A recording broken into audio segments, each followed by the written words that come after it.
My name is Laveza Khan. I am the SDG Hub Coordinator at the Alberta Council for Global Cooperation. I'm delighted to welcome you all to this afternoon's Renewable Energy in Alberta panel series.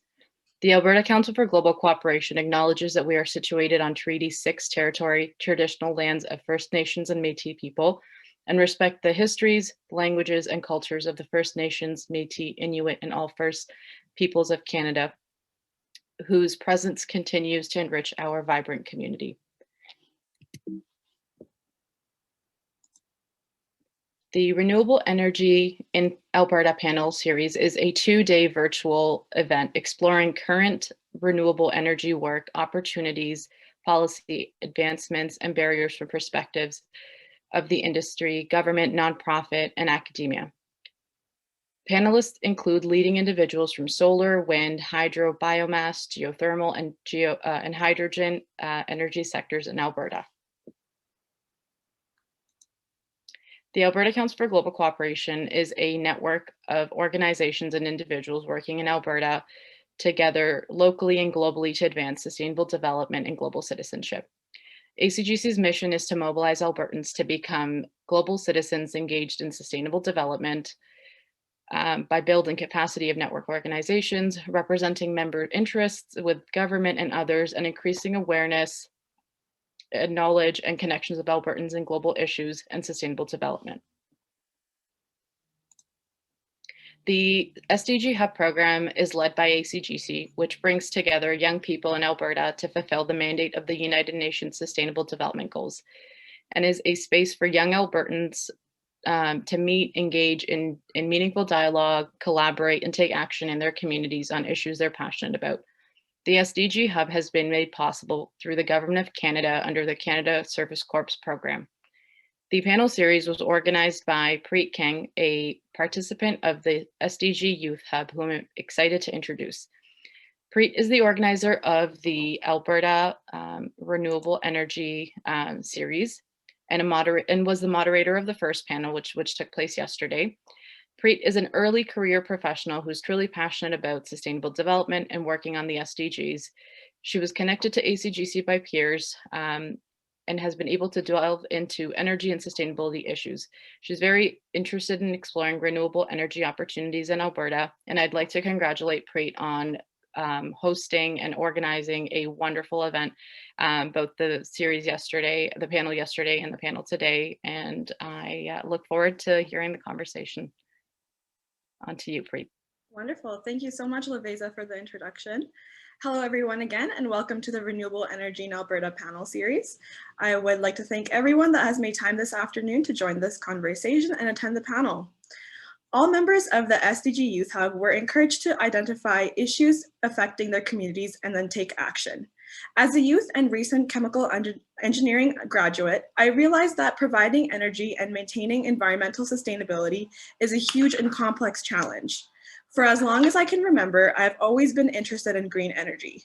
While completing my degree, I realized that there is a greater potential for traditional energy sectors and renewable energy sectors to work alongside one another to address the issue of producing energy while maintaining environmental sustainability.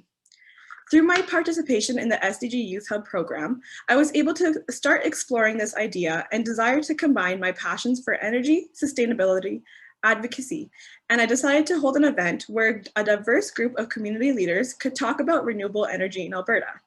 I organized this 2-day panel series to explore current renewable energy work, opportunities, policy, advancements, and barriers from perspectives of the industry, government, nonprofits, and academia. Please welcome our moderator for today's panel. Julia Maria Becker is the Manager of Sustainable Business and Operations for the Royal Bank of Canada. Before joining RBC, Julia worked for the Pembina Institute, leading the Business Renewable Centre Canada. Julia has also worked for local and international nonprofit organizations, for German and Mexican government institutions, and in academia. On to you, Julia. Thank you, Preet. So thanks everyone for joining us today. Thank you for organizing this, Preet and the ACGC. And thank you speakers for making the time sharing your knowledge with us today. So thank you so much. I'm gonna make a quick introduction to all the speakers that we have today. So today we have with us Heather McKenzie, Chelsea Donnellan, Daniel Lay, and Riley Georgson. And you can find out more about them in the Eventbrite link. But also I checked, all of them have up-to-date LinkedIn profiles. So there's definitely more to find out about them apart from my quick intro. And there's also more information about the organizations that our speakers represent on the Eventbrite link. So I'm going to make a quick intro. Then we're going to make sure that we're all going to get on the same page around the technologies that we're going to be talking about. So we're going to get a short introduction. We're going to get an introduction about the technologies, and then we're going to dive into the topics that Preet mentioned around policy, barrier, opportunities, but also like where are next steps. And yeah, I'm looking forward to this very insightful conversation. So first, we're going to start with Heather McKenzie. Heather McKenzie is the Executive Director of Solar Alberta, a not-for-profit society dedicated to public education about and promotion of renewable energy and energy efficiency. Heather herself has a background in community development and green business advocacy. She has a master's in international development studies and is passionate about advancing climate justice, both at home and abroad. And Heather will be representing the solar sector in Alberta. And Heather just finished a 3-day conference. So we are super thankful she made the time to be with us today. So thanks, Heather. Welcome to our panel. Next, we have Chelsea Donnellan. Chelsea is a senior advisor, climate policy and technology on the Alberta team at TransAlta, where she works on the long-term decarbonization and asset strategy. Previously, she worked for the Chief Executive Officer on carbon and net zero policy. Chelsea will be representing the hydro sector in Alberta. Welcome, Chelsea. And then next, we're going to move to Daniel Lay. Dan is currently supports ANEL's public policy advocacy and government engagement for our renewable growth priorities, demand response services, battery storage, and EV network charging infrastructure in Canada. Daniel believes that we come to a critical juncture of the global energy transition and that it is vital to collaborate across industries and disciplines to position Canada competitively. Daniel will be representing the wind sector in Alberta. And last but not least, we'll go next to Riley Georgson.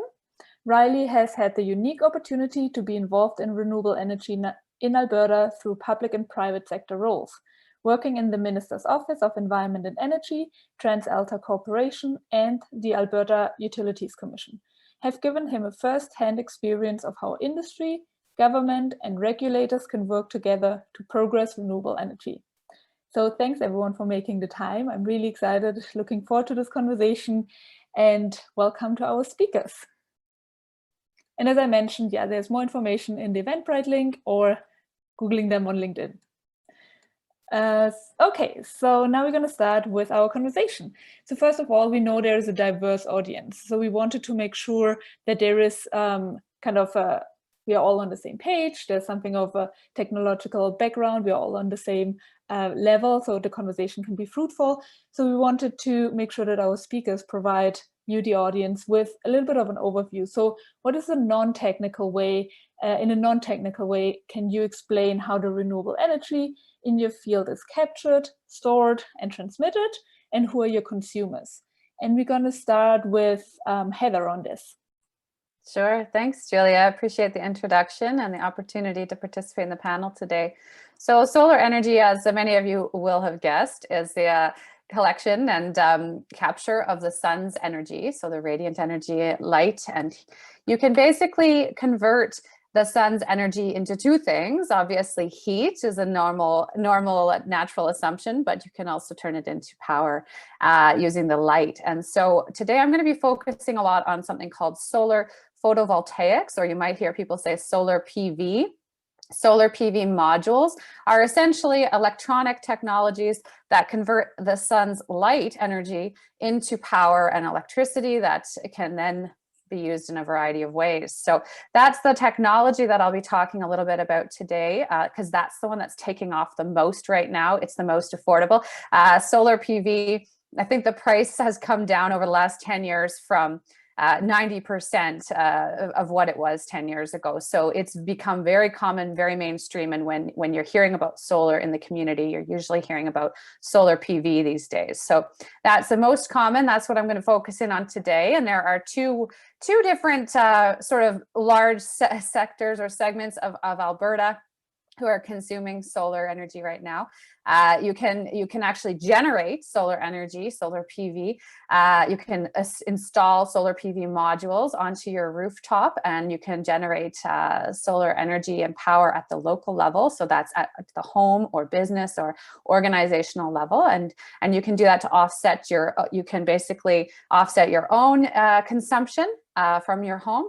And then if you generate a little bit extra energy, you can also then sort of sell that back to the grid, and you can get some credit for that. And so that's one of the main consumer groups for our solar PV in Alberta these days. But increasingly, we're seeing utility scale solar photovoltaic installations going up. And there are actually, we're going to have 4,600 megawatts coming online in the next few years in Alberta. So you're going to see a lot of bigger installations going up around the province. And those are folks who are generating a solar power, and they're putting that onto the grid for all of us to use in our energy consumption. So they're contributing to the diversity of our general energy grid. And so that's a little bit about us, but I could tell you more about energy storage and all that jazz later, but I think I'll let the others speak first. Awesome. Thank you so much. And just like as a little side note, RBC actually is one of bought parts of one of those projects. So we're quite excited about seeing this solar coming on the grid soon. Actually, I think April it is. So I'm quite excited about that. Next is Dan, if you could share a little bit about wind. For sure. Hey, everyone. Daniel Lai, representing NL North America here in Canada. We have all sorts of renewable technologies, and obviously solar is one, but in this panel today, I'm here to talk about wind. And wind technology has been around for a long time. Alberta is a leader in this sector. We are very, very fortunate to have an abundance of this technology and this availability for this wind resources in the province. As you could imagine, wind turbines, they're dependent on the wind resources. Wind blows, spins the blades, it turns the turbines, and the power is generated, and it feeds onto the grid. In terms of our customers, usually our customers are you, people that uses power in Alberta and nearby regions, depending how the grid is connected. But mostly is consumers in Alberta. Wind turbines or wind farms are geographically located mostly in southern Alberta, but we're seeing more and more of those across different pockets of the province. And historically, it feeds onto the grid, and SNL, we have a couple of contracts with the government of Alberta through the REP program from a couple of years ago, but from our experience in the US and also from customer appetite in Alberta, we are seeing more and more corporate and industrial clients such as RBC and others that are interested in leveraging renewable technology and others to achieve their ESG priorities. Wind for us, and together with other renewable technologies, we usually pair them with other services. Some may include battery storage. It could include a demand response, as well as other electrification and digitalization tools. I'll stop here. I'm sure we have more to talk about, but happy to be here and look forward to talking to everyone. Cool. Thank you, Daniel. And just as a side note, while I think there are some adjustments getting made, just as a side note, you can ask questions. I'm talking now to you, the audience. If you do want to do questions, you can submit them, and then we will discuss them at the end of the panel. So now I have to get back to my questions. Next one in the line is Chelsea. Can you talk a little bit about hydro? Yeah, so I'm with TransAlta. I'll talk a little bit about TransAlta like as a whole company, and then I'll focus in on hydro. So TransAlta generates electricity from a wide range of resources: hydroelectricity, wind, solar, natural gas, historically coal, though we will be out of coal in Canada by the end of this year, which is pretty exciting, 9 years ahead of the off-coal agreements. So we're pretty excited about that. We also have the first utility scale lithium-ion battery in the province, our wind charger project. So we're one of Canada's largest producers of wind power, and we are Alberta's largest producer of hydroelectricity. And so these resources allowed us to provide, clean, affordable, and reliable power to consumers. And what's kind of interesting is, with the exception of the batteries and solar, all of these sources essentially give us electricity in the same way, which is you spin a large turbine and then use a generator to transform that mechanical energy into electrical energy. The difference is just what you're using to spin the turbine. So if you have, natural gas or coal, you're burning it and getting heat or steam, which then spins the turbine. With wind, it's obviously wind, and with water, it's water. That electricity is then transmitted through our transmission system, which is the really big wires you see running across the province, and then into the distribution system to your homes. We sell our electricity both directly to commercial and industrial customers, as well as to Albertans through the wholesale electricity market. So excited to talk more about hydro. Thank you, Chelsea. And then we have Riley, and Riley gets a special question because Riley is kind of representing the whole system here. So Riley, can you share a little bit with us how Alberta's energy system, the utility system works, and what makes it different to other places, to other provinces, to other jurisdictions? If you could just explain a little bit to us what makes Alberta special and how it works. Sure. Well, thank you, Julia, for that. And thank you, Preet, for organizing the panel today for all of us. And I'm happy to be joined here by Chelsea and Dan and Heather, and have them all represent the different technologies that are out there in Alberta. And, I think one of the unique things about Alberta is the diversity that we have in our generation here in the system. And for me, being at the Alberta Utilities Commission, I get exposure to seeing all these different technologies coming on to the grid. And as the regulator, we have the role to review and make sure that all these technologies are able to be installed appropriately onto the grid and come in to make sure that they're serving customers in a way that makes sense for the province. And so far, the grid has had a great success at bringing in a lot of diversification for generation. And Chelsea, Heather, and Dan all have experience in these different generations. And Alberta is a bit of a success in that way. And what makes Alberta unique is that we are a energy-only market, which is to say that anyone can come into Alberta and enter and build a project and try to sell their electricity to customers in the province here. And because of that, we've seen a lot of investment over the past 20 years in the province. And Dan in particular alluded to it, but we expect to see a lot more coming in the future too, whether it's with corporate contracts or just providing more green electricity for customers as people's desires for electricity change. And so that's unique in Alberta compared to other jurisdictions where you don't have that same open system. You're not able to just move into a different jurisdiction, whether it's a different province or somewhere in the States, and come up with a project and submit it. You have to go through different processes, but Alberta is unique in that way. So we've seen a lot of investment, and I think we're going to continue to see a lot more investment. And the AUC takes the role of making sure that those projects are safe and in the public interest. And we work closely with the companies, but also with Alberta and sometimes the Canadian government to see these projects approved, both the facilities, whether it's wind, solar, hydro, batteries as well. But we also have an important role in making sure that there's transmission and distribution wires, the wires to transport those electricities to customers' homes as well. So two important roles there from the regulator.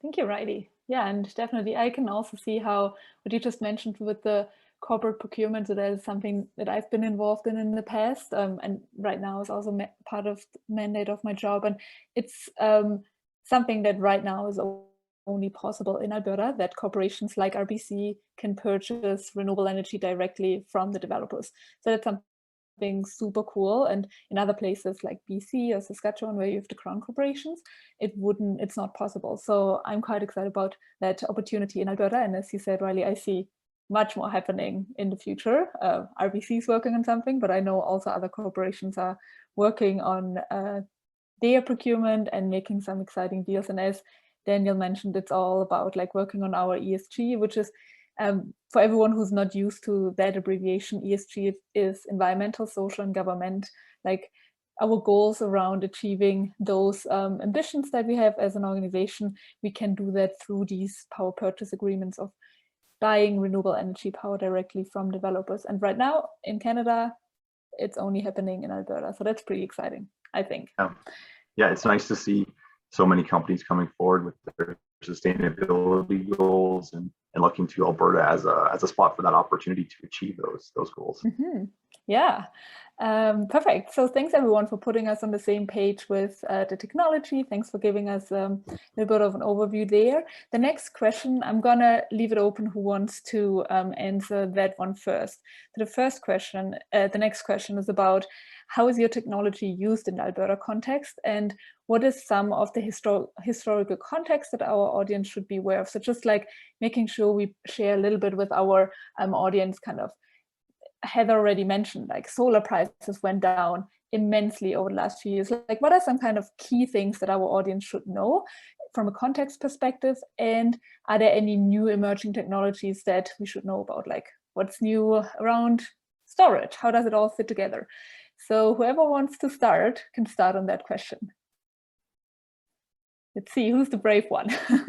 You can start again if you'd like. Awesome. Perfect. I don't mind chatting about, you know, some of these historical context piece.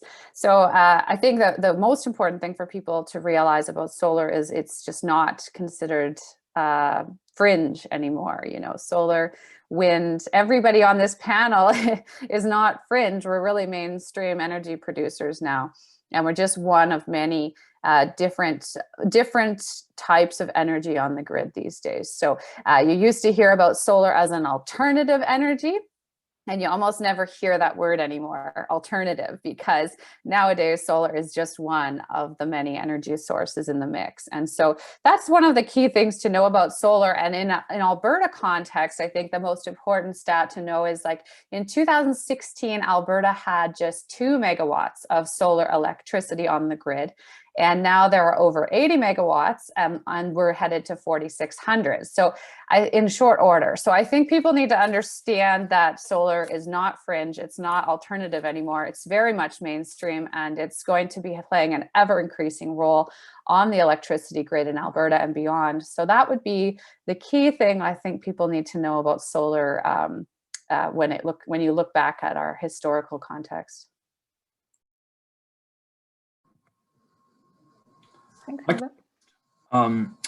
From a wind perspective, wind technology has been around for a very, very, very long time.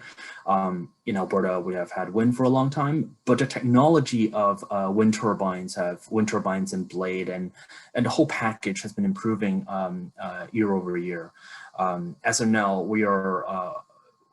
we're one of the, if not the largest privately held utility company in the world. And we're able to work with our suppliers, work with the manufacturers, and work with the full supply chain to refine and also test those products. So for us, we're able to work with them to make the technology more efficient. And because we have the scale, we're able to help them have test drive some of the real world in real world conditions and to ensure that this technology can progress in a meaningful and cost effective way. We're seeing wind turbines to be sometimes larger depending on location. Larger means fewer turbines, fewer towers.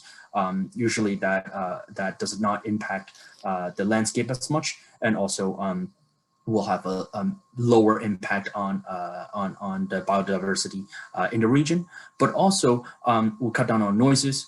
We have the new technologies to adjust the spinning rates of each of the turbines, so that in specific time and day or season, we can slow them down and to ensure animals or birds that needs to cross the path will be able to do so. And lastly, there are always new technologies emerging to be paired with wind turbines and wind technology and wind farms.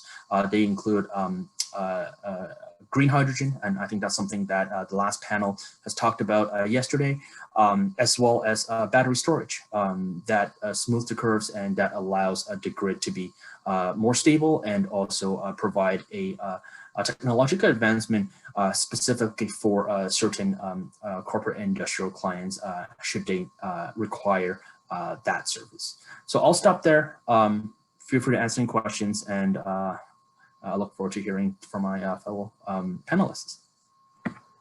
And one thing that I just wanted to add, I think is important for context, and Riley already mentioned that like the diversity of sources now also allows the kind of a diversity of like addressing different things. When people hear about renewables, then it's like a default thing is, oh, intermittency, like, oh, the sun doesn't always shine. But there are all these different technologies that are now coming up. So the new technologies can all speak to each other and be coordinated. So I think that's also something quite exciting that has been happening more and more in the recent years. Riley or Chelsea, anything you would want to add to the conversation? Yeah, I can talk a little bit about hydro. So obviously in Canada, we have abundant hydro resources, and hydroelectricity is an astonishing 60% of Canada's electricity generation. But in Alberta, it's a very different picture. It's less than 3% of our generation in Alberta. And that's kind of speaks to the unique role that it plays on our grid. So whilst it's a very small proportion of our generation, it accounts for some 50% of our operating reserves. And our operating reserves are essentially a mechanism that the system operator uses to manage like second by second fluctuations on the grid. And that's important because underlying our whole electricity system, and as we just saw in Texas, a fundamental principle is amount of electricity coming onto the grid has to equal the amount of electricity coming off of the grid. And where that is not true, you end up with brown and blackouts because the system goes down. And so having this resource that's able to supply that electricity really quickly, ramp up and down in the terms of seconds, is super valuable to our grid. The other thing that's kind of unique about our hydro system compared to wind and solar and even gas generation is that it is very old. So our oldest plant at TransAlta was built in 1911. It's Horseshoe, and it is still generating electricity today. It's still up, 110 years later, working and generating electricity for us. And that's really the truth behind most of our hydroelectricity in the province. And in fact, the vast majority in Canada is that it's legacy hydro that was developed decades ago. And in fact, in Alberta, we haven't seen any hydro development since deregulation in the early 2000s. And I'll talk more about that, in some subsequent questions, but, it's very challenging to develop a high capital cost, 100-year type asset in a merchant market where you don't know what you're going to get paid tomorrow, next hour, let alone in 50 years, So we'll talk more about that later, but it is really quite a unique resource in our province. Thank you, Chelsea. And from a systems perspective, Riley, do you want to add something? Yeah, sure. I have kind of two main thoughts here on what's been discussed. And Daniel and Heather brought the first one up, and it's that these technologies, in particular, new solar and new wind, they're not fringe technologies anymore. They are mainstream. And at the commission, at the regulator, we're seeing more and more large-scale applications coming in. So it seems I get notifications all the time. We have the largest one coming in, or the biggest turbines, or the tallest turbines, or the most efficient solar panels. So it's neat to see that that change is occurring, and they're at a much large commercial scale than I've ever seen before. So it's just getting bigger and better and more efficient all the time. And kind of the second point about emerging technologies is that although we have these large scale generations, and we have big wind farms, and we have large solar plants, and we also have the coal to gas that's being converted in the traditional hydro, we're also seeing what I would say is non-traditional options coming onto the market too. And we're seeing whether it's batteries at households, or there's big discussions about electric vehicles, we have to think about how the grid's going to transition to meet those new customer needs. So I think that consumer choice and that customer choice is really going to push us and drive us to a new grid that isn't built in the traditional sense, which is we have a large generator, they provide all the electricity, it comes down the wires and ends up at your house. I see in the short future, we're already seeing this in other jurisdictions where you have solar panels on your own house with a battery pack and a car that's being charged in your garage. And as exciting as that sounds, there's a lot of work that goes into making that happen to ensure what Chelsea talked about, that there's enough electricity coming in, enough electricity going out, and many more technical engineering requirements, inertia, spin rates, all these different things that engineers do to make sure that electricity grid stays up. These are all, there'll be new challenges that are presented with this new technology that's coming on. And I know from the regulator, we're trying to think about and look at what that future is going to be and how it incorporates these old large scale. And when I say old, I just mean these traditional sense of generation, these large generations, and how that fits in with this new kind of almost microgrids at times. So that's going to be a unique and exciting change that we're going to see in the grid in the next 10 years. Mm-hmm. And talking about the microgrids, grids, I think one of the things we shouldn't forget to mention why we are talking about all these exciting technologies is also on the production side, on the supply side, is also on the demand side, like energy efficiency, how it fits into us just needing less and figuring out how we can respond to that is definitely something also that needs to be part of the conversation in the future. So we need to make sure that we think about both sides of the conversation, right? Demand and supply, and how within the supply everything works together well with all these technologies. I think that's a quite exciting conversation to be mindful of. Point, Julia, that you make, and something that I think, at least maybe myself personally, I could speak, or as an Albertan, I think that's a change for some people to think about how you're optimizing your household as opposed to just switching on the lights when you need to, thinking about how to use it in a more efficient way when prices are at a certain point, or if your solar's charging at a certain point, or thinking about changing just the traditional automobile. I think those are big kind of public policy and public opinion changes that Albertans and Canadians at large are going to be thinking about as we get more efficient and move towards a more sustainable way of living. And Dan was mentioning that with the demand side management, it is part of the bigger conversation, kind of having everything interconnected and being more responsive. So yeah, I'm looking forward to our future on that.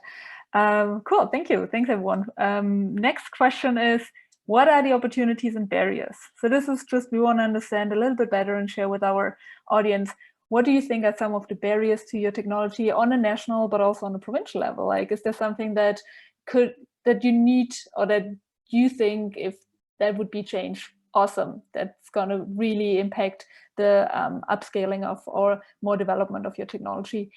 And then what are the opportunities? What are you excited about? What are you looking, are you seeing in the market as something that is interesting for our audience to know? So both, we'd like to hear about opportunities and barriers at the same time. And I'm going to start with Heather.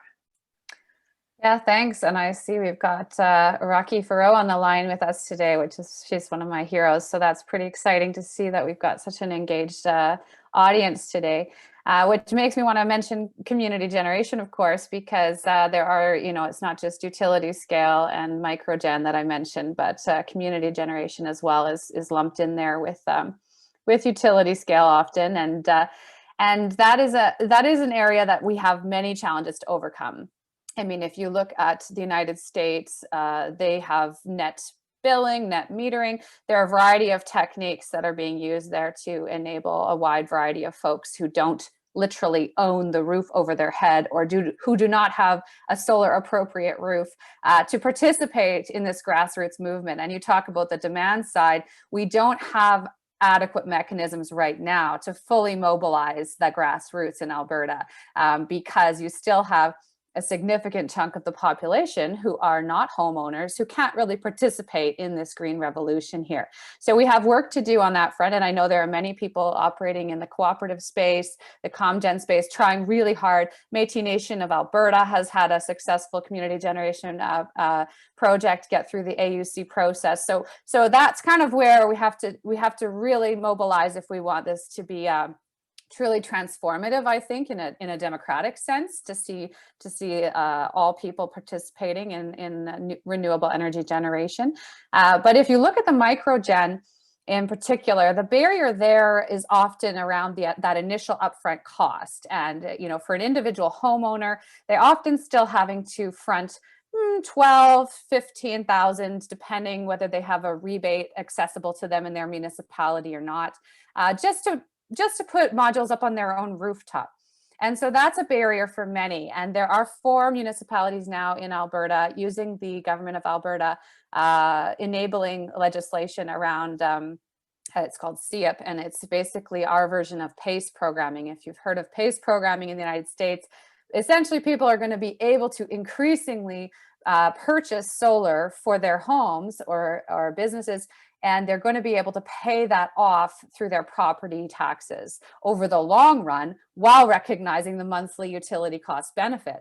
And so that is one of those barriers. And until we get more municipalities on side across the province, putting in bylaws, finding access to stable financing to enable that type of property assessed renewable energy. And that's not just for solar, by the way. The municipalities that are enabling people to attach renewables to their property bills, I mean, that's actually going to be for energy efficiency upgrades too. So it's really wonderful. And some of them are also linking more than just that. So if you're going to need a new roof to make your solar happen, you can also package some of those additional costs in to your monthly property bill. And so it makes it more doable. So those are the big barriers. Community gen, there's a wide variety. Microgen, we have the cost to get going. And then when it comes to utility gen, I think that one of the biggest barriers, other than the market factors that create price instability, which I'm sure other people in this panel will talk about, is really the lack of access to crown land, because a good chunk of the province in Alberta is open for business when it comes to oil and gas, but is not available to renewable energy. You cannot produce solar and wind on crown land, is my understanding. That's a huge chunk of the province. So if we don't address that, it's going to be a big challenge for solar and wind to really become as dominant as they could be. Thank you, Heather. Dan, would you want to share a few points in your perspective on opportunities and barriers? Yeah, for sure. I'll start with opportunities. I think we're very fortunate as Albertans and as Canadians here to be able to participate in this transition. I think provincially, in terms of opportunity, we are very lucky to have government partners, regulatory partners that listens to us and are willing to listen and to learn and to advance on what we all want to achieve. And I think in one example is the streamlining of regulatory and permitting hurdles. This work will allow the acceleration of renewable deployment, as well as any other forms of resources in a responsible way in Alberta for many years to come. You have heard Heather talking about the increase in solar. You have heard Chelsea talk about the rapid and also accelerated phase out of coal-fired generation in the province.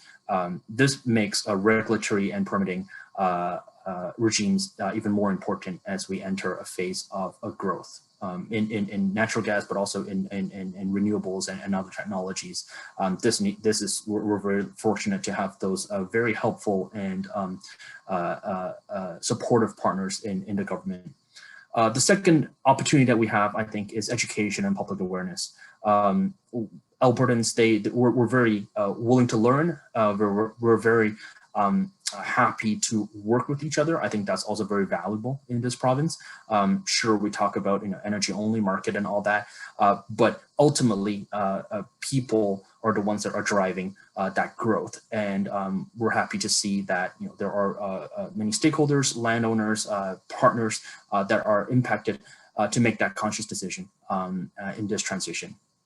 And one of those examples that I'll bring is the Lethbridge College, where is one of our sustainability partners, where we're able to partner with them to develop a Indigenous youth wind turbine technician training program just early last year. A program like this allows the upskilling of college students, but also youths to explore this field, as well as helping those that are looking to make a transition from another industry into ours. So this is, we're very, very happy to see that Albertans are very engaged as we continue to grow in Alberta. In terms of barriers, I think we're very happy to see that the Alberta government has locked down a lot of policy uncertainties over the last couple of years. That includes the tier carbon regime, the phase out of coal-fired generation, and others. But I think from our company's perspective and industry's perspective, we continue to encourage the harmonization and streamlining of provincial and federal policies so that we can create a predictable investment climate. I think this is not just in my sector, not just in our sector, but in any sectors, as we have actual concrete infrastructure investments into the province, into a jurisdiction. We require a stable environment. These contracts and these these infrastructures are decades long, and we need to be able to predict what will come in the future. And we continue to work closely with our partners, with government stakeholders and others to achieve this goal. Happy to answer any questions, but I'll pass this along. Cool. Thank you, Dan. Riley, over to you. Thanks. A couple thoughts, and thanks, Dan, for bringing up the importance of reducing red tape and regulatory burden, because it's something that the Commission has really been focused on for the past year. And the new chair at the Commission, she's made it one of her mandates to ensure that the Alberta Utilities Commission is one of the most efficient regulators in North America, because although the Commission, of course, is not installing or developing projects, we do have a role in investor confidence in providing that clear regulatory policy and a framework that both project proponents, but also stakeholders know where they can intervene and what they can expect. And so by doing that in a timely and efficient manner, I believe it's our important role to provide that certainty and confidence to the development community and the renewable community. But from a broader perspective on the opportunities and barriers, there's a couple of things that I spend some time thinking about. And I think the opportunity for achieving broadly ESG goals and sustainability goals is that there's going to be a lot of choice for customers in the future here. I think about the choices that have just evolved for us in our day-to-day lives, whether it's streaming or cell phone contracts or different items that way. That there's going to be a lot of different ways that people can get electricity, whether they want to get electricity themselves with their own solar panels on their rooftops, or batteries that we've talked about, or how they're going to be managing their demand. And I think that technology for customers and for the individual household is going to have a big impact on how we're going to be bringing in green electricity to our homes. From a barriers perspective, though, and from a systems planning perspective, we also have to realize that we have a system in place today that has cost us a lot of money. And moving forward, any additional increases to bills has an impact, especially at this time. We're all well aware of the economic kind of crisis that we're having in the province, from both the decrease in oil and gas production, but also just through COVID. And that economic impact is felt by a lot of people, I should say. And electricity bills is something that people are always looking at and trying to understand what those costs are. And our system has been built in a traditional way, as I've talked about before, where we have those large scale generation projects, whether they're thermal or renewables, providing electricity, and that electricity has to go through our transmission and distribution system. And if we start to change the way that consumers are consuming, or customers, I should say, are consuming that electricity, we have to think thoughtfully of how we're adding additional costs or how we're making that transition, because we do have a system in place, and that system is going to be here for many years to come. So we're trying to think about how do you increase those choices or provide more opportunities but by the same time, making sure that we're not just piling on costs as well. And I think that's something that a lot of people spend time thinking about. Thank you, Riley. Chelsea, would you want to share some of the opportunities and barriers that you see for hydro?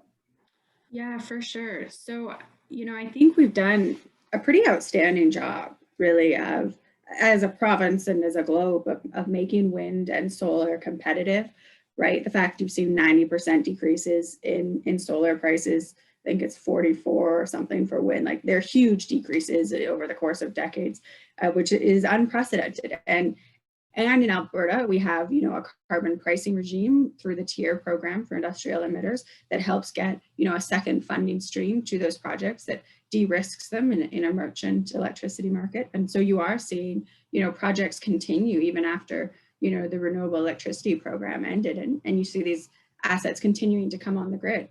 And I think where we now need to turn our attention is how do we take this grid that is transforming at an unprecedented rate.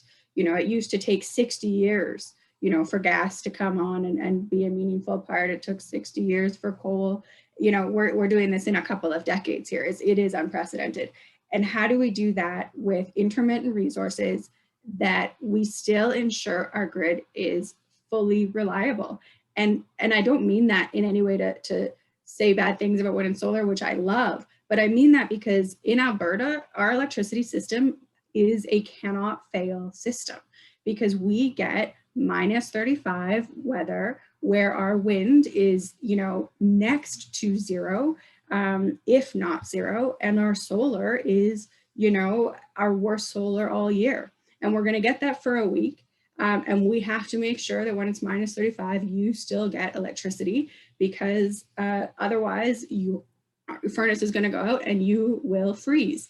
And so, we really have to think about how do we elevate clean reliability to make it economic and competitive to match with these intermittent resources. And today it really is not, right? If we think about hydroelectricity, we have thousands of megawatts of capacity that could be developed in the province. At TransAlta alone, we could double our hydro capacity. But it's very difficult, right? We have a Brazeau pumped hydro project, which essentially would act like a big battery, right? Suck up a lot of renewables when they're generating and then store it for, not the 2 hours that you get from lithium ion, but days and weeks and potentially even months. That has a lot of value to make sure we can really max out our wind and solar resources, which are abundant. But it's a very challenging regulatory process. It doesn't have major incremental flooding because it's on a brownfield site, but it's still going to be like 5 to 7 years to permit it and another 5 to build it, and you compare that to like, I can build a wind project in 2 to 4 years. And so we have to think about, how are we ensuring we're not just going for fast, quick solutions, but solutions that are going to, enable our grid to function, over the long term as we transform into a net zero grid. And that's not just a problem for hydroelectricity, right? When I look at all the options that we have available at varying levels of technological readiness, whether they're carbon and capture and storage on natural gas assets, whether it's hydrogen, whether green or blue, whether it's batteries, hydroelectricity, all of those options are not currently economic compared to, wind and solar or your emitting reliability solutions of gas or coal electricity. And so I think we have to take our, policy and carbon crediting framework ingenuity that we've been able to apply. And, we started giving wind credits in the early 2000s at $0.01 a kilowatt hour from the federal government. That's how TransAlta built, the early fleet of our wind, the first of which came online in 1993. I think we need to think about how are we building that paradigm now for this next, series of decarbonization assets that are going to be necessary to ensure we can actually get to a net zero grid. And how are we doing that in ways, as Riley says, that allow the most innovation and competition between actors so that we're not overpaying for solutions, so that we are keeping electricity prices affordable for Albertans. And I really do think as we see, you know, large, you know, Googles of the world that are now signing PPAs that say, I need you to match my power to when I'm consuming it. This is the next phase of what's going to be demanded for Alberta to be a competitive economy. And I think we got to really put our attention to solving the clean reliability problem next.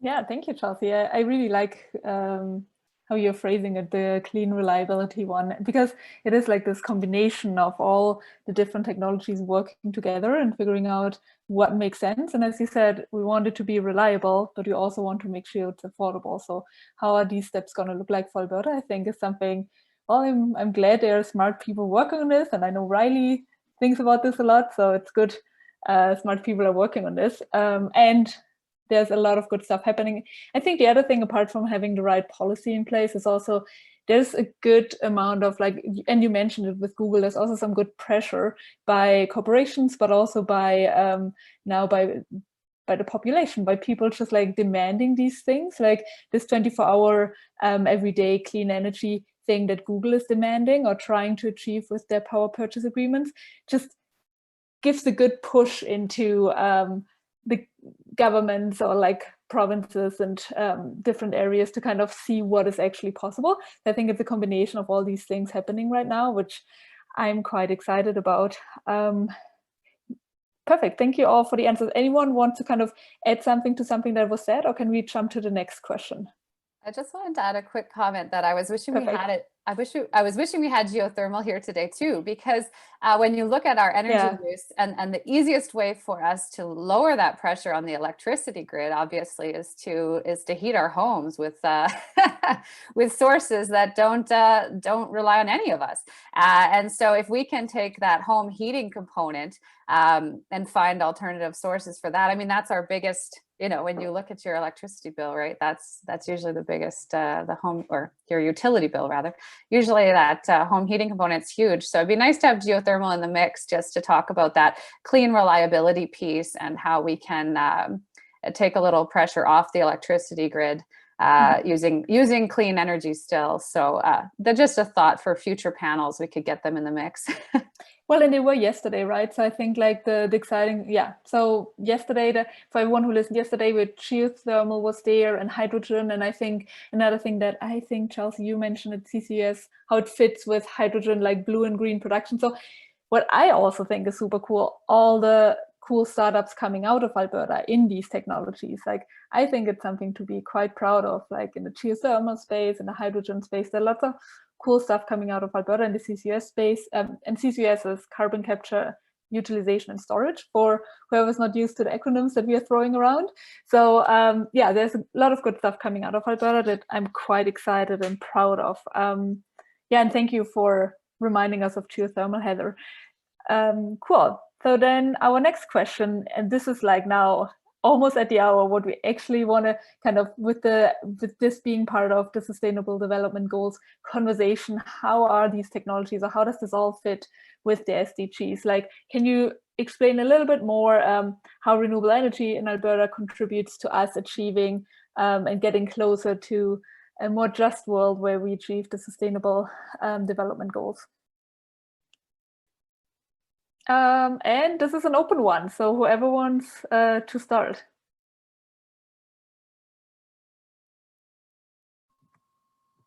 I think I can go first. I'll be quick, and I just have a couple of comments.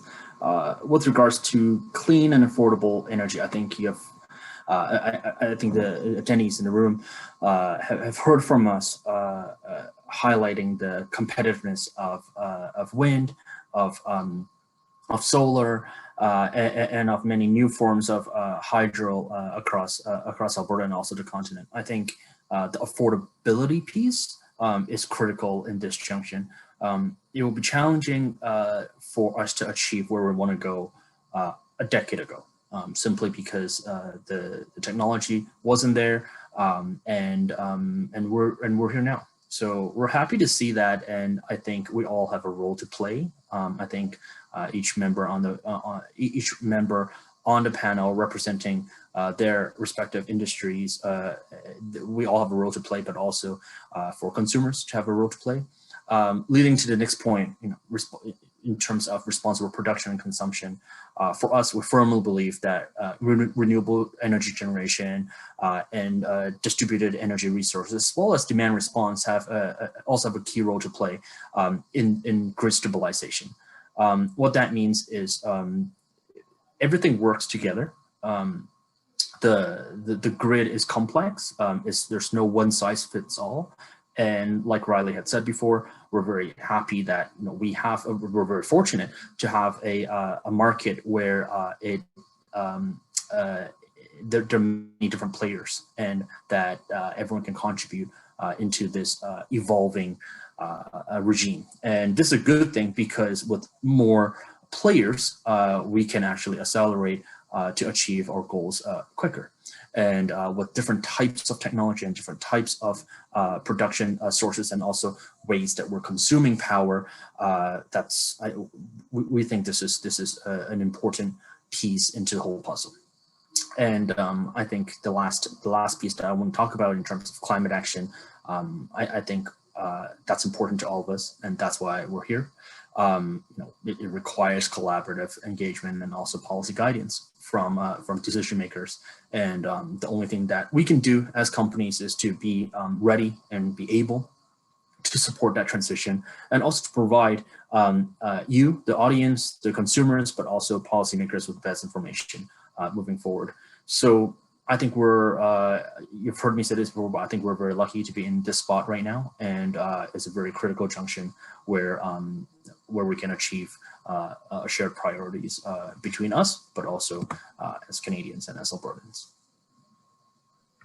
Thanks. Questions? I can jump in here. So from a TransAlta perspective, and I was somewhat surprised when I joined TransAlta to learn this, we actually quite consciously are thinking about the SDGs when we set our ESG targets and goals. And so, we explicitly reference and think about, like, how is our little pocket of the world, how are we, contributing to this, in a meaningful way to this broader context of solving societal problems. And so all of our goals are tied explicitly to an SDG. So they range from like SDG 6, clean water, to SDG 8, decent work. I mean, they range larger in the numbers than those two, but two that are like particularly important, I think, to me and to the, guiding the company are obviously SDG 13, which is climate action, as well as SDG 5, I believe it is, on gender equity. On climate action, I mean, TransAlta emitted 42 megatons of greenhouse gases in 2005. In 2020, that number was 16 megatons. So that's a 60% decrease. And that's about 10% of Canada's total Paris emissions reductions required. So really meaningful, significant reductions. And we're planning to go further, right? We're planning to get to 12.5 megatons by 2030 and to be carbon neutral by 2050.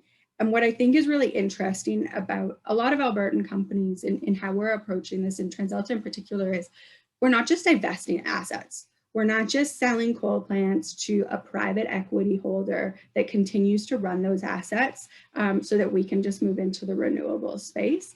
We're actually transforming the assets that we have and therefore transforming the electricity system as a whole, right? So we're converting our coal units to gas. That will be done by the end of this year. As I said before, we're also consistently expanding our renewables fleet and looking for, these reliability solutions like our wind charger battery as well. And then on gender equity, I mean, it is really a core principle at TransAlta that, we will have a diverse workforce that reflects the community that is around us. We have one of the very few female CEOs in the province, which is a shocking thing when you look around the CEO rooms. And she really is committed to ensuring, women in TransAlta can move up and be in leadership positions. And don't have to worry about things like maternity leave. And so we have targets for 50% women at the board level, which is, pretty standard at this point, but also 40% women across the corporation by 2030.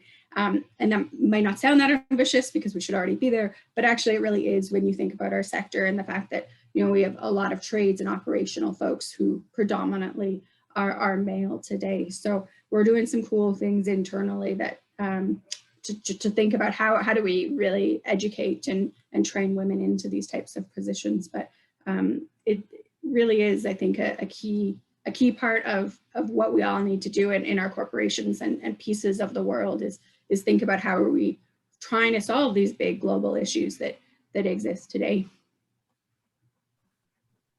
Thank you, Chelsea. I could jump in here, and I think there's a really important distinction to think about in the Alberta marketplace. And Chelsea alluded to this a little bit, and I know there's talked about this a bit, but in Alberta, we have a very large industrial load for electricity, which is unique because in a lot of jurisdictions, most of the electricity is going to households to provide the electricity. And in Alberta, with that large industrial demand, it really shifts the type of electricity we need. And Chelsea talked a lot about kind of that base load and the reliable electricity. And that's an even more important reason why we need that steady, reliable electricity in Alberta and have traditionally needed it for so long, and why these big thermal plants have been so integral in the Alberta system. But as we're seeing companies shift and adopt their own sustainability goals across Alberta and across Canada, it's companies like that we have here on the call today that are stepping up to help those other companies meet their goals, because those inputs of electricity really help drive the ESG goals. And it's exciting to see that companies can help provide that support to oil and gas companies or manufacturing companies or petrochemicals, a number of different ways. So it's an exciting time to be in electricity, to be involved in those transitions for a number of people for ESG. In Alberta, we only have about 35% of our electricity goes to residential. And I think we've talked about this a lot, but the choice for those residentials are really going to change and grow in the coming years too. But we can't lose sight of that importance of the industrial shift that is happening, and how the electricity companies are adapting to meet that change. Mm-hmm.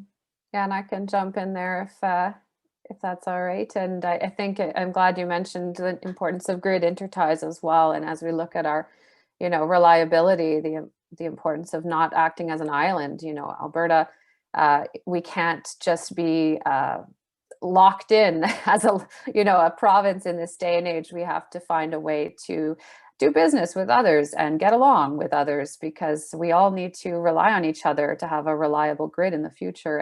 And so I think that's important that you mentioned that. When it comes to greenhouse gas reductions, meeting our Paris goals, I think it's clear the role that renewables have to play.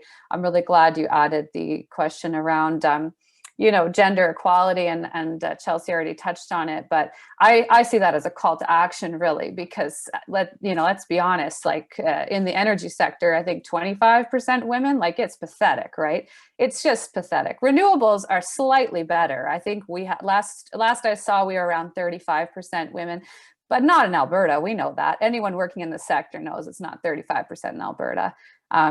Women are facing unemployment in Alberta right now. It's on par with 1984, as this the rates I looked at today is where women's employment is at in Alberta. So we've taken a big step back, and I think the renewable energy sector has to step it up, because really, if we want to have truly transformative change, we want full system change here, we got to get rid of that natural gas. We've got to really move here, right? You can't do that without 50% of your population. You can't have truly transformative change if you leave out half the base, right? You have to involve everybody. And if women aren't seeing themselves in positions of leadership, if they aren't seeing themselves at the table, if they aren't seeing themselves in the field, we have a big problem. So I really appreciate the work that some companies are doing to address the gender gap, the gender equality issue. I think there are some innovations occurring in that area. And I just want to put a shout out to those who are employing some of the best practices here. I've seen an increasing number of companies post the job pay when they post. I've interviewed myself. I've interviewed men and women for the same position. And I'll say to them, if I use a traditional interview structure, right, where you say, oh, what kind of salary are you looking for? Because you're hoping they'll say something real low, and then you can kind of give them that low salary. And men will almost always say, I think I deserve 80,000. Exact same job. Woman with twice the experience will tell me they deserve 40. It's pathetic. Women undervalue themselves consistently. Women are always seeing themselves as lesser when they have no idea how much men are asking for. And men have incredible ego when it comes to those debates and those negotiations. They're phenomenal at it. They think they're amazing. Like, they come in like He-Man, right? It's amazing. And I think, wow, what incredible ability you have to negotiate good wages and good salaries. No wonder we have the pay gaps that we have in every sector, but in particular in the energy sector. I think it's really atrocious. So posting the pay, don't make women try and pretend they have the ego that they don't. Actually just give them a wage and a fair wage based on their experience and comparable with the men who are applying for the same job. So I see lots of innovation happening there. With COVID, there is increased flexibility. I hope some of the employers keep that beyond COVID, beyond the point at which the men are asking for that flexibility. I mean, we have it right now because everybody needs it. But down the road, when fewer and fewer men need the flexibility, we still need to keep that. We have to keep that flexibility in the employment sector, in the employee pool, because that's what enables a lot of women to stay in the workforce. So there's lots of really good innovation happening there. But I think it's really important that you have us talk about the gender piece today, because it is very obvious that we have a strong role to play on the environment front when it comes to the Sustainable Development Goals. And I think renewables could lead the way in the energy sector when it comes to fixing the gender gap. Thank you, Heather. That was a nice, passionate statement there. I love that. And yes, I agreed. I think there's in both, like in the energy sector as a whole, like traditional oil and gas and renewables, there's lots to kind of still improve on that file. And I'm glad that we discussed that it also came up apart from climate action, which is like the default goal, I would think, that comes to mind when we talk about renewables in Alberta. I have one last question, and then I would like to switch over into a quick lightning round, and then we'll go into the questions. So one question that I wanted to just put up here before we go into the lightning round is, how do Albertan citizens get involved in renewable energy? And do you have a call to action for the audience? Is there something that people in the audience or the audience can do to support the growth of renewable energy, as consumers, investors? And I feel like this touches on some of the questions that I've been seeing popping up. So if we could do that in a relatively quickly mode, and then we'll have a quick lightning round, and then we'll go into questions. Anyone wants to start? I don't have an order here. I'm happy to jump in. And Thanks, Riley. I think one of my first recommendations for people getting involved in the renewable sector is the same for most sectors, and it is about networking. And this panel itself is a great example, because I've had the opportunity to work with both Chelsea and Dan in a number of roles over a number of years in the past, and we've all taken turns switching between private and public sector. So it's interesting to see how tight-knit the renewable community is, but it's also very welcoming as well. And I think Heather's comments about getting more women in the workforce, there is a lot of openness to people coming in and giving people opportunities to try out things, whether it's with a company or in government or association. So there's lots of opportunity out there, but get out there and get connected with as many people as you can. And the call to action, I would say, is just let your dollars go where you want to support things. And I know that Heather's talked about some of the costs of solar in particular, installing it on your house, but as those things come down and there's more choices out there, be open to trying those new opportunities. And I expect that just tuning into this panel, a lot of people already are open to that and are doing that type of thing. But the consumer choice is really going to help move along this transition much quicker. Okay. I can jump in here really quick. So on getting involved in renewable energy, I mean, I've got a capstone student working with me, 20 years, senior geologist, totally brilliant, total nuanced thinker, bringing so much value to thinking about renewables and life cycle assessment. So, and he doing a pivot at U of C with a Master's of Science in Sustainability. So I would say, like, don't rule out like just jumping over to Team Renewable over here. I think there's so much brilliance and energy and knowledge in a lot of people that, you know, come from various sectors in Alberta that we can totally use in the renewable sector. And on a call to action, I would just say, if you're someone like Julia who's doing corporate PPAs, or someone like Rocky that's, you know, engaging with municipal and provincial leaders all the time on these issues, I just really encourage you to think about how you're helping encourage reliability and how you can, you know, consider paying a premium to really match your usage to when it's being generated. So those would be my 2 quick thoughts. Yeah. Oh, do you want to go first, Daniel? No, please. After you. All right. I'll just say, I think depends on how you're looking to get involved. Obviously, from the job perspective, you know, yeah, there are lots of folks hiring in solar right now. So it's a good space to get into for jobs.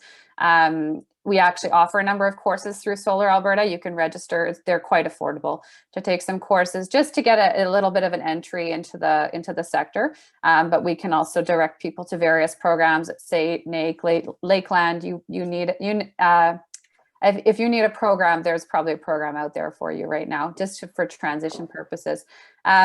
If you're talking about how to get involved in renewables in terms of generating your own energy, I'd really recommend everybody just like make a list of the roofs that are meaningful and close to you. Like, what roofs do you have in your network? And then think about each of those roofs and how you could get them full of solar panels, right? You know, my husband and I did this about 10 years ago. We listed, okay, there's, you know, his parents' roof, my parents' roof, our church roof, you know, we just started going through the roofs in our network and just talking to each of those people and saying, like, what's the barrier? Why don't you have any panels up? And almost always they just need you to introduce them to an installer, because the installers will do almost all the work for them, but they just haven't done that first step. And so the introduction to an installer, or if it is a cost barrier, fundraising for our church, we had to do a fundraising campaign because that was the barrier. So find out what that barrier is on a roof near you and then help those people overcome it. If you don't have a roof, there's somebody else around you who has one and they need help figuring that out. So go for it. Thank you. Dan, over to you.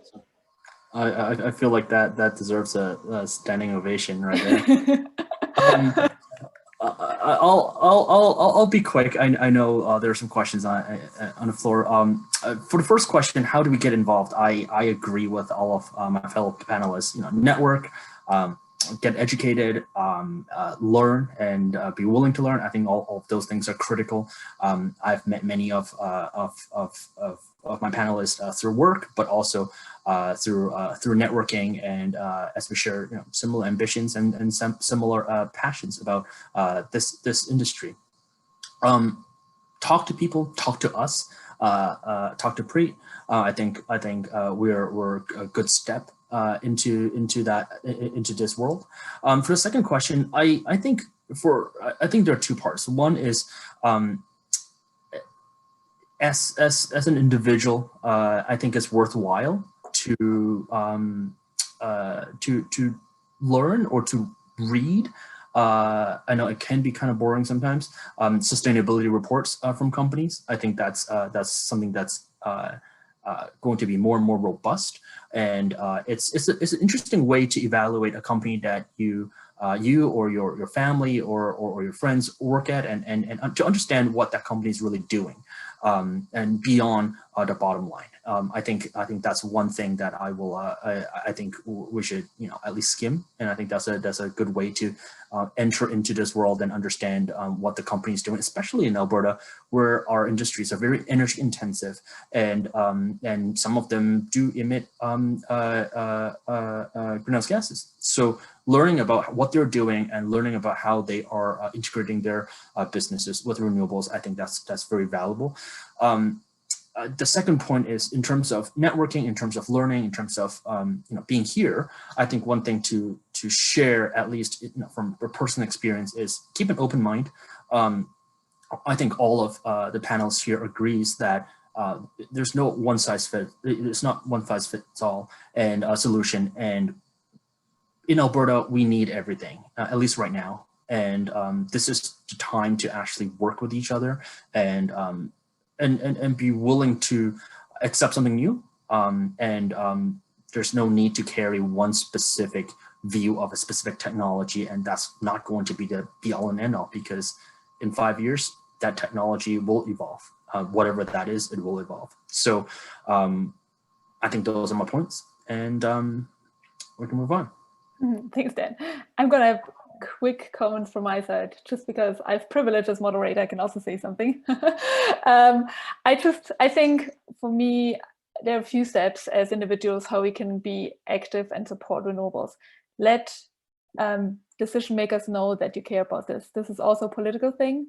So let the decision makers that are in power know that you care about this. Be involved in organizations. There are organizations, I don't want to speak for Heather, I'm not sure if you accept volunteers, but there are some organizations that look for volunteers. Thumbs up, perfect, you can contact Heather. There's ways to get involved, and we need all hands on deck. And then put your money where your mouth is.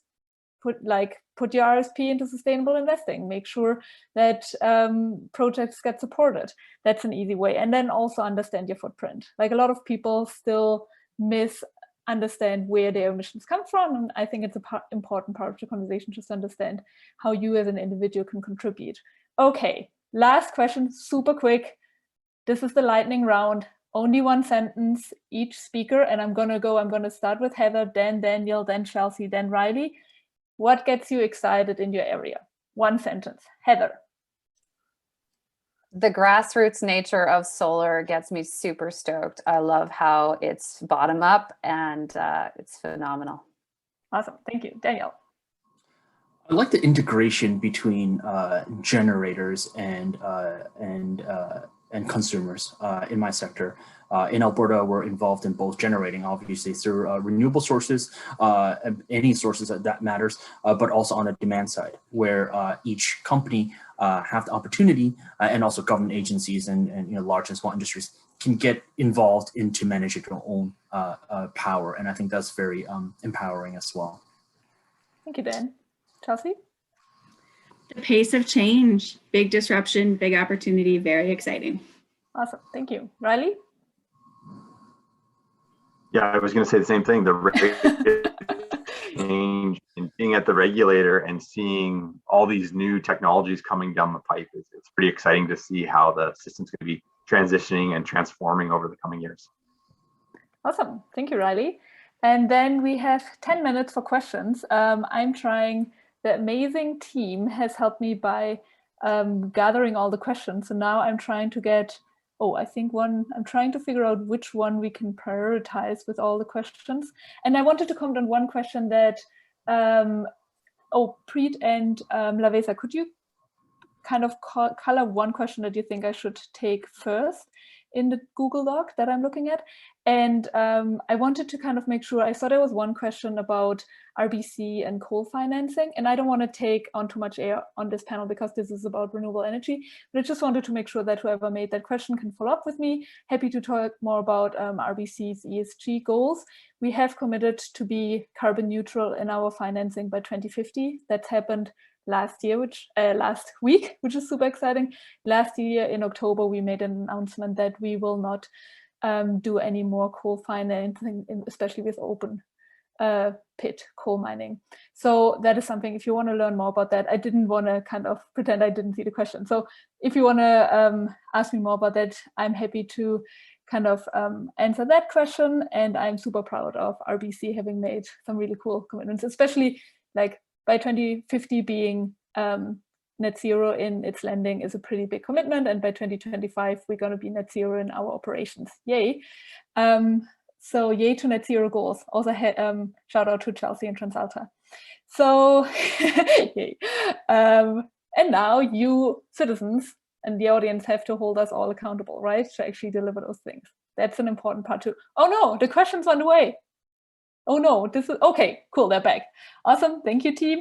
Question to all of you. Can you comment on Alberta's role in growing renewable energy in the world? So far the conversation has been mainly Canada focused. What are perspectives about Alberta's impact on the world? Thank you. Open question, whoever wants to start. I just finished a big solar conference, and I had the opportunity to pose that question to people who don't even live here. So some folks who live outside of Canada and elsewhere in the world. I said, what is our role? You know, how are we seen? This was a question from the audience there too. And what's our role to play? They said right now, all we hear about is your pipelines. So, apparently our lobby outside of Alberta is pipeline, pipeline, pipeline. They don't hear about our solar resources. A lot of them are unaware of the incredible potential we have to produce solar here. So I guess our role is to promote our solar resources better internationally, because right now outside of Alberta, not enough people are aware that we're a great place to come and do business. Yes, there is an increasing number of people aware of that. There is more investment coming every day. There are companies who are aware of that.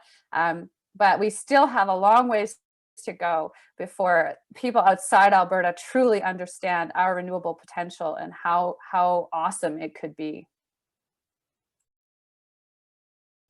Thank you. Anyone wants to chime in? I would maybe just quickly add, because I know we're running out of time. You know, I think by and large, we haven't been a change maker on solar and wind. We've been good at deploying them, but we haven't been the innovation center driving those things. And I think as we hit this like next phase of decarbonization, I think we need to think really strategically about how we design our government policy to build that IP and build that innovation here. I think David Lizell and the Transition Accelerator make an excellent case for why we should be big players in hydrogen. But I think we need to be a lot more strategic this time around. Yeah, good point. Thanks, Chelsea. On that, what is the feasibility of battery storage as a means of storing intermittent power like solar and wind? I feel like we talked a little bit about that with hydro. Is there anything, could it be possible to store some power for times with no sunlight or wind to maintain the reliability of the grid? So perhaps can we talk a little bit about storage and how hydro, but also other storage fits into the conversation? I'm going to let Dan talk about this. Oh, and Chelsea, of course. But I just will mention, it is becoming increasingly common that when you purchase solar or EVs or what have you, it's becoming more common to actually get storage alongside it, because storage prices are coming down too. So I don't want people to think that solar is operating alone.